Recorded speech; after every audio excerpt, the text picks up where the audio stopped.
نبی اکرم صلی اللہ تعالی علیہ وآلہ وسلم نے ارشاد فرمایا، جو قوم ناحق فیصلے کرنے لگتی ہے، ہوئے ہوئے قاضی تیرے قول سے ڈر لگتا ہے۔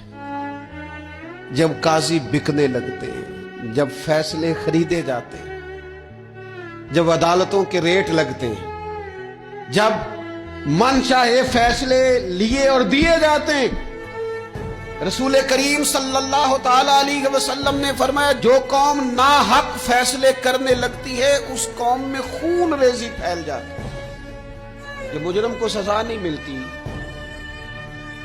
تو پھر میں نے دیکھا ہے کئی دفعہ وہ لوگ جو بڑے اچھے طریقے سے تھرو پراپر چینل گئے تھے کہ میں دروازہ کھٹکھٹاؤں گا عدالت کا، لیکن جب وہاں سے انصاف نہ ملا تو پھر قلم اٹھانے والے ہاتھوں میں بندوق آئی، پھر محبت بانٹنے والوں نے نفرتوں کے جملے بولے، پھر لوگوں نے کہا حق مل نہیں رہا تو اب چھینیں گے۔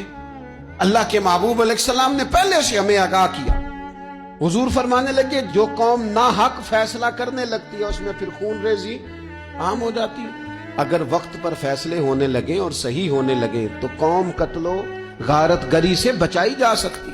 اس لیے اس قاضی کو، اس جج کو سوچنا چاہیے کہ تو مت سمجھنا کہ میں نے دو لوگوں کے بیچ فیصلہ کیا ہے۔ تیرے ذمہ داری ہے، تیری ڈیوٹی ہے کہ تیرا فیصلہ قوم کو قتل و غارت کی طرف بھی لے جائے گا اور تیرا فیصلہ سوسائٹی میں امن بھی پیدا کر دے۔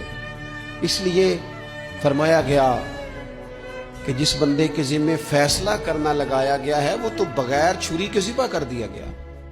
سوچ سمجھ کر فیصلے۔ کتنا شوق ہے لوگوں کو سرپنچ بننے کا، کتنا شوق ہے قاضی بننے کا، کتنا شوق ہے فیصلے کرنے کا۔ یہ مشکل ترین کام، اس میں کوئی سوچ سمجھ کے آئے۔